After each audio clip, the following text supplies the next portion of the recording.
안녕하세요. 오늘 저희가 함께 깊이 살펴볼 내용은 출애굽기 40장, 성막 건설 프로젝트의 대단원이에요. 네, 드디어 마지막 장이죠. 그런데 이 이야기의 결말, 뭔가 좀 이상하지 않나요? 모든 것을 하나님의 설계도대로 완벽하게 지었는데 정작 이 모든 걸 주의했던 모세맨 그 안에 들어가지 못하거든요. 그렇죠. 오늘은 이 거대한 프로젝트의 성공과 그 마지막에 나타난 예상치 못한 출입금지 사태가 여러분과 저에게 무엇을 말해주는지 한번 파헤쳐보려고 해요. 네, 정말 흥미로운 지점이죠. 보통 큰 건축물이 완공되면 설계자가 가장 먼저 들어가서 테이프를 끊잖아요. 맞아요. 그런데 출애굽기의 마지막은 그런 상쾌한 성공담과는 거리가 멀어요. 오늘은 성막이라는 하드웨어가 완성되고 그곳에 하나님의 영광이라는 소프트웨어가 어떻게 설치되는지, 하드웨어와 소프트웨어 비유가 좋네요. 그리고 왜 그 영광 앞에서 최고의 지도자였던 모세마저 멈서 설 수밖에 없었는지 그 의미를 집중적으로 따라가 보겠습니다. 좋습니다. 그럼 이야기의 시작으로 가보죠. 모든 부품 제작이 끝났는데도 바로 조립하지 않고 기다리잖아요. 네, 기다리죠. 그러다 마침내 하나님의 명령이 떨어지는데 타이밍이 정말 구체적이에요. 첫째 달 초하루. 그냥 다 만들어졌을 때 바로 세우면 안 됐을까요? 왜 굳이 그날까지 기다리게 하셨을까요? 바로 그 기다림과 타이밍의 핵심이에요. 이건 단순한 준공일이 아니었어요. 이스라엘 백성에게 달력상으로 새해가 시작되는 날이기도 했지만 더 중요한 건 이집트 노예 생활을 청산하고 하나님의 백성으로 살아가는 진짜 첫날을 의미했죠. 진짜 첫날이요? 네, 하나님과의 관계를 모든 시간의 기준, 뭐랄까, 삶의 본초 자어선으로 삼으라는 선언과도 같아요. 한 해의 첫날, 첫 시간을 하나님께 드리면서 시작하는 거죠. 그러니까 이스라엘이라는 나라의 새로운 표준시를 설정하는 순간이었군요. 정확합니다. 그리고 성막을 세우는 순서도 정말 꼼꼼하게 지시하시더라고요. 가장 안쪽 지성소의 법궤부터 시작해서 성소의 기구들을 놓고 마지막에 뜰을 만들면서 바깥으로 나오는 순서죠. 맞아요. 모든 것이 제자리에 완벽하게 배치된 후에야 비로소 다음 단계로 넘어가요. 다음 단계요? 바로 기름을 붓는 성별 의식인데요. 성막과 그 안의 모든 기구에 기름을 부어서 이것은 이제 세상의 물건이 아니라 하나님의 것입니다 라고 구별하는 거예요. 도장을 찍는 거군요. 그런 셈이죠. 여기서 중요한 건 모든 게 제자리에 놓인 후에야 거룩해진다는 점이에요. 각자에게 주어진 위치와 때가 있다는 걸 보여주는 거죠. 모든 기구에 기름을 부어서 이건 하나님의 것이다 라고 표시를 했군요. 그런데 장비만 준비된다고 끝나는 게 아니잖아요. 물론이죠. 이걸 운영할 사람이 필요한데 그 사람들은 어떻게 준비시키나요? 아주 좋은 지적이에요. 하드웨어가 준비됐으니 이제 소프트웨어, 즉 사람을 세울 차례죠. 네. 하나님은 아론과 그의 아들들을 데려다가 물로 씻기고 거룩한 옷을 입히고 그들에게도 기름을 부어 제사장으로 구별하라고 하세요. 사람에게도 기름을 붓는군요. 네, 거룩한 집에는 거룩하게 구별된 사람이 섬겨야 한다는 원칙을 명확히 보여주는 거예요. 장소와 사람이 함께 거룩하게 준비되는 거죠. 그러고 보면 참 흥미로운 게 이 모든 일이 아직 약속의 땅 가나안에 들어가기도 전 이 불안정한 광야 한복판에서 벌어졌다는 사실이에요. 맞아요. 그게 중요합니다. 보통은 일단 정착하고 안정되면 그때 제대로 짓자고 미룰 법도 한데요. 바로 그 점이 우리에게 중요한 교훈을 줘요. 하나님을 섬기는 일을 안정된 미래로 미루지 말라는 거죠.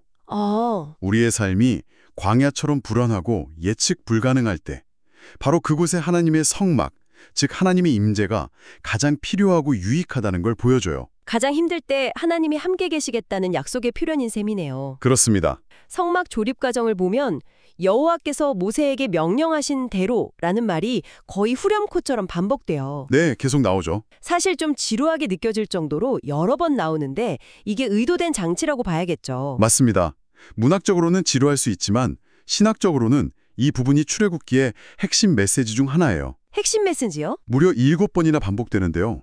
모세는 자기 아이디어를 단 하나도 보태지 않아요. 최고의 리더십은 때로 번뜩이는 창의력이 아니라 주어진 명령에 대한 완벽한 순종이라는 걸 보여주는 거죠. 그러니까 금송아지를 만들었던 인간의 창의성과 정반대되는 모습이네요. 바로 그거요. 그때는 자기들 마음대로 신의 형상을 만들었는데 이제는 하나님의 설계도를 글자 하나 틀리지 않고 그대로 따르는 순종을 통해 깨졌던 관계가 회복되는 모습을 보여주는 거군요. 정확해요. 인간의 생각으로 하나님을 만들려 했던 실패, 즉 금송아지 사건과 하나님의 생각대로 하나님이 거하실 곳을 만드는 순종, 즉 성막 건축이 극명한 대조를 이루는 거죠. 와, 그리고 모세의 행동에서 또 하나 재미있는 점을 발견할 수 있어요. 어떤 건가요? 기구들을 제자리에 놓자마자 바로 사용하기 시작했다는 점이에요. 바로요. 네, 상 위에는 빵을 차려놓고 등잔대에는 불을 켰고 제단 위에서는 향을 피웠어요. 새 것이라고 아껴서 전시해 둔 게 아니에요. 아, 그냥 장식품이 아니었군요. 그렇죠. 만들어진 목적 그대로 즉시 사용하죠. 하나님이 우리에게 주신 재능이나 은사도 마찬가지예요. 언젠가 쓰겠다고 묻어두는 게 아니라 지금 바로 그 목적에 맞게 사용해야 한다는 걸 가르쳐줘요. 와, 그러네요. 마침내 모든 작업이 끝났어요. 바로 그때 정말 엄청난 일이 벌어지죠. 네, 클라이맥스입니다. 구름이 성막을 덮고 여호와의 영광이 성막에 가득 찼다고 하는데요. 이걸 나중에 쉐키나라고 부르죠. 네, 쉐키나 영광. 이 단어 자체는 성경엔 안 나오지만 거주하다라는 뜻의 히브리어에서 온 말이라고 들었어요. 단순히 안개나 빛 같은 게 아니라 하나님이 이 텐트에 진짜로 이사 오셨다는 걸 보여주는 물리적인 증거였던 셈이네요. 정확합니다. 하나님이 우리와 함께 사신다는 개념을 눈으로 볼 수 있게 만든 사건이죠. 네. 시내산 정상에 머물던 그 누구도 가까이 갈 수 없었던 맹렬한 불과 같던 그 영광이 이제 이스라엘 진영 한가운데로 내려온 거예요. 와. 백성들의 헌신과 순종을 하나님이 기쁘게 받으셨다는 명백한 증거이자 금송아지 사건으로 멀어졌던 관계가 완전히 회복되었다는 가시적인 표적이었어요. 그냥 신비로운 현상으로만 그친 게 아니라 이 구름과 불기둥은 아주 실질적인 역할도 했죠. 그렇죠. 이 구름은 이스라엘에게는 거의 스위스 아미 나이프 같은 존재였어요. 스위스 아민 나이프요? 네, 네 가지 중요한 목적이 있었는데요. 첫째, 밤낮으로 보이는 하나님 GPS 역할을 했고요. GPS? 둘째, 너무 강렬한 영광을 직접 구조 못하도록 가려주는 선글라스 기능도 있었죠. 아, 보호 기능이네요. 셋째, 뜨거운 사막의 태양을 막아주는 거대한 파라솔이 되어주었고 마지막으로 구름이 떠오르면 행진하고 머무르면 멈추는 교통신호등이었습니다. 와. 이 모든 기능이 하나의 구름에 담겨 있었던 겁니다. 잠깐만요. 그런데 여기서 오늘 저희가 처음 던졌던 질문으로 돌아가게 돼요. 이건 정말 이상한데요? 그렇죠. 출애굽기 내내 하나님과 가장 가까웠던 사람이 모세잖아요. 친구처럼 얼굴을 마주하고 대화했다고 할 정도였는데 정작 하나님의 집이 완성되니 모세가 들어갈 수 없었다니요. 네, 못 들어갔죠. 이건 프로젝트 실패 아닌가요? 왜 이런 결말로 끝나는 거죠? 바로 그게 이 이야기의 클라이맥스예요.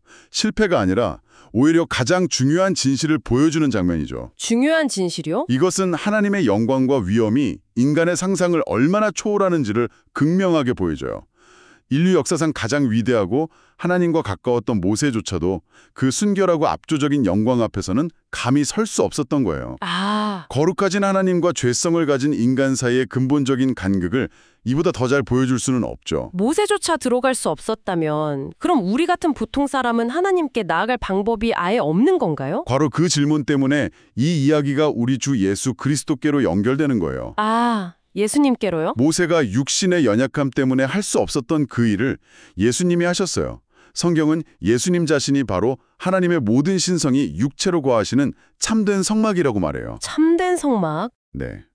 예수님은 사람의 손으로 짓지 않은 더 완전한 성소로 들어가셨고 그분을 통해 우리 또한 은혜의 보좌 앞에 담대히 나아갈 수 있는 새로운 길을 얻게 된 것이죠.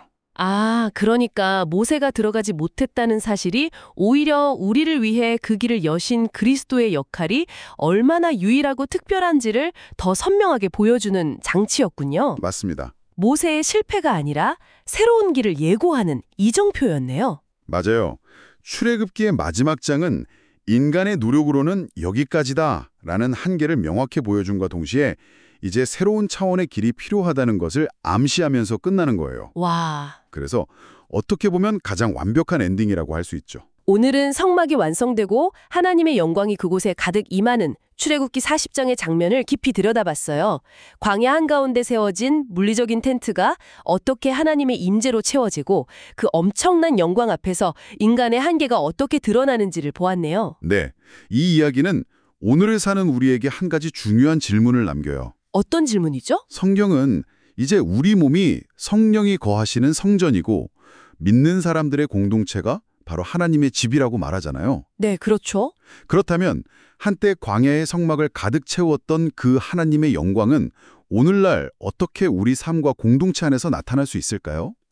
하나님의 임재가 여러분의 삶을 가득 채운다는 것은 과연 어떤 모습일지 각자의 자리에서 깊이 생각해 보시면 좋겠습니다.